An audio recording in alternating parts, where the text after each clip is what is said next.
So guys, this is the new third generation Audi Q3 and here we are in pretty Scotland driving it. This is a first impression of what to expect from this new vehicle. Now let's start off with the design first, and as you can see, it is very different from the outgoing model. So unlike the outgoing model, which is more of a boxy design, this one gets more of a muscular and a beefier design.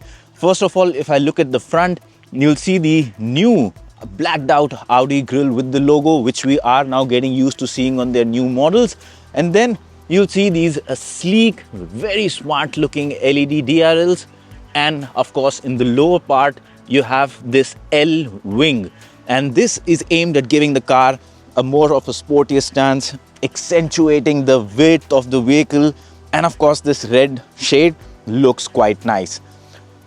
When you move towards the side, you'll notice this new design of alloy wheels. Now, the size of the alloy wheel will depend on the kind of variant you're taking or the kind of options you're going in for. These are 20 inches, but there are 17 and 18 also available. And you've got the S-line badging on the front. But when you go towards the side, you look at the side profile, what really catches your attention is this strong shoulder line that runs all across. And this gives the car a nice dynamic road stance. Also, when you look at the roof, you've got a roof line that goes on tapering right to the back. Now this is not the sport back, but still look at the amount of curve it gets, and as a result of that, it looks quite sporty. And when you move towards the rear of the car, again you get this new design of LEDs. Again, just like the front, looks sleek, gives the car a very solid impression. And then this LED that goes from one end to the other, it again helps accentuate the width of the vehicle. The lower part of the bumper holds the similar L design philosophy, and then you get this diffuser at the back. So yes, when you look at the overall design, I think it's a very nice looking vehicle. The biggest change, however, from an Indian perspective is that while the older Q3 had a more of an upright stance, looked more boxy, which is what a lot of Indian buyers like, this one's gone more in for a beefed up design, but it's more on the sportier side. So, well, in terms of design, everyone have their own individual preferences. For me, I think this one looks better than the outgoing one in every manner. Now, once you step inside the cabin of the new Q3, you will notice it is looks completely new and in a good way. Now, for me, the standout part is this curved screen. It's a single unit that combines your infotainment screen and your instrument cluster. Again, in terms of resolution, the kind of graphics it has, when you even switch modes, it's all very crisp. The clarity is great. The touch response is nice. Of course, it gets a lot of apps based on what market you are in. And then this new design of steering wheel with all the buttons backlit. Beyond that, you get wireless charging here. Some physical buttons, of course, even for traction control and the mode selection. So after that, if you look at the dashboard, this center part, this design is very interesting. It's not only good to touch and feel, but it also gives the car a nice premium feel. And that, in my opinion, is very important. When you look at the soft material on the top part of the dashboard, again, feels nice to touch. And then there are these very comfortable seats. Now, do keep in mind when you get the car in India, which will be sometime next year, there might be some changes in terms of specs because this is spec to Europe. We might have, for example, leather options in the seats, which you do not see here. We might see a bit of difference in features, but yes, largely this is the kind of cabin you get in the new Q3, and I think it works. It works brilliantly. It looks fabulous. It feels comfortable to be in, and beyond that, it has all the kind of tech that you expect in this price segment or in this particular body style segment. Now, one of the key changes that a lot of people expect when generation changes in a vehicle is that cars get bigger, taller, wider, but not in the case of the Q3. The Audi engineers told us that, well, they think it was just perfect. Yes, there's a 4.5 centimeter increase in length, but that's primarily at the front due to stretching of the bonnet, the bumpers. That's at the front. The wheelbase hasn't changed, and that means the space is pretty much the same. And to give you a perspective, well, if you look at this driving seat, we're driving left-hand cars from Ingolstadt in Scotland, so you're seeing this odd combination. I have the driver's seat adjusted to my driving preference, and I'm 5 feet 8 inches. Now you can see I've got a good amount of clearance in terms of leg room, a lot of knee room to spare.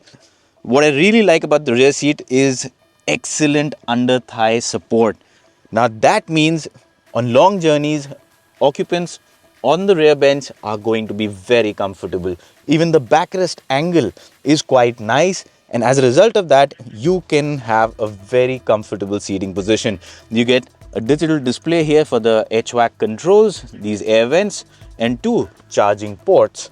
In terms of headroom, again, if you see, not much has changed, and it's completely fine. I have a decent amount of clearance, so even if you're taller than me, if you're 5 feet 10 inches or something, you should be okay. The only issue here is this high center tunnel, and that means you can basically have 4 people sitting in the car. Yes, a 5th one can be squeezed, but yeah, it's not the most comfortable position. So yeah, I mean, for a short duration, yes, works, but mainly for 4 people, I think it's a comfortable cabin, well loaded, spacious, spec'd up nicely, has got all the tech and the features, and that's exactly what you want from a modern, nice to drive compact SUV. All right, now let's talk about the driving experience of the new Q3, and let's talk about the hardware options first. Now, globally, I mean, at least at this global media drive, there are a lot of options to choose from. There's a 1.5 liter petrol, there's a 2 liter petrol, there's a diesel engine, there's also the all-new hybrid, it's a strong hybrid. And the sad part though is that while there are so many options, in India, unfortunately, we will not have those options. We know there won't be a diesel, and the hybrid doesn't really make sense from a cost perspective initially, maybe later on if there's demand. So what we'll get is the petrol 2 liter. Now what we have here is the one with 265 PS. Sounds really good, but in India we wouldn't get the same engine is what I know. Now how much horsepower we'll get from the engine, I mean, the hardware is going to be the same, but it's going to be a different state of tune. So that needs to be seen, but yes, lesser horsepower, maybe more efficiency. So yes, that will be there. But since the engine is the same, how is it to drive? Well, first of all, it's a pretty refined engine. It gets, it has this strong, punchy character to it. So when you stomp on the throttle pedal, you get a quick surge of acceleration. And that's exactly what you want from an SUV with a 2 liter petrol engine. Yes, in terms of gearbox, you get 7-speed automatic gearbox, and in terms of drive, you get the famous Quattro system. So I think that should be all similar in India. Now, how is it to drive? Well, like I said, the engine has a lot of grunt. It feels punchy. The gearbox works well. As a result of that, you get a good drive, no matter whether you're doing it from a standstill or it's a rolling acceleration. Whether you're driving in traffic, it just works well. So yes, they have done some interesting bits to it. Like for example, they have an artificial sound system. So what happens is basically you accelerate, especially in the dynamic mode. That's where you get to hear it. A lot of sound comes in from the speakers that I think, for someone who likes that, yeah, it could be great. I'm not a fan of it. There's also this compact command interface that Audi has come up with. So instead of having stalks for indicators, the wipers, all of those things, they've combined all of that into one control unit. And well, how is it? It looks quite futuristic and sleek, to be honest. No complaints there. But when it comes to Usability, I think it's a bit of an issue. It takes getting used to. I'm driving, this is the second day I'm driving the car, and I can't still say I'm hands-on with these controls. So yes, I mean, once you get used to them, I think you should be okay. But yes, it'll take some time. So yes, that's about it.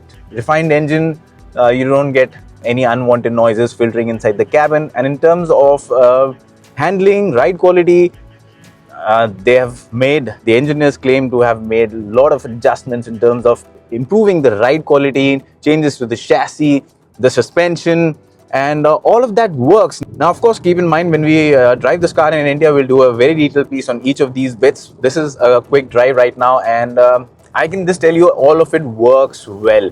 The suspension really irons out all the surface undulations in a very nice manner, and when you want to go fast, well, the ride quality is something that's a great balance between comfort as well as confidence. So it doesn't move around much, and that's by design.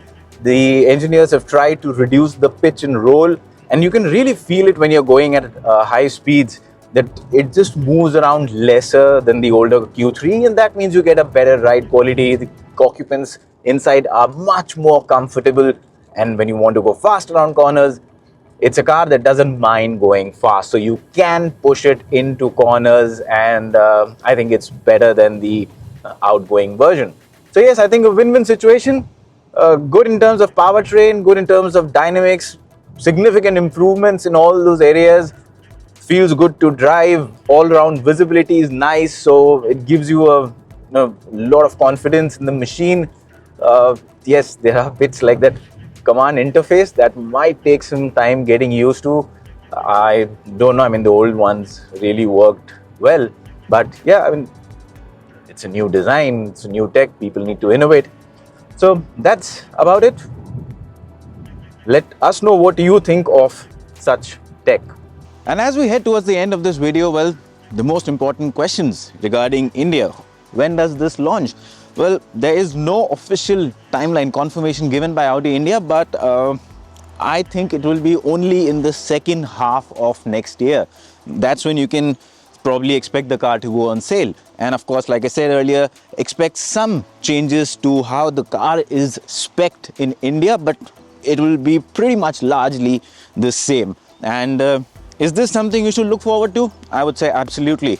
It has grown in almost every direction when you compare it to the previous model. It looks better, it feels better, it drives better, it has more tech, it has a lot of smart features. So all of that just add to the overall experience. Yes, there are bits like the combination of the stalks, which might take some time getting used to.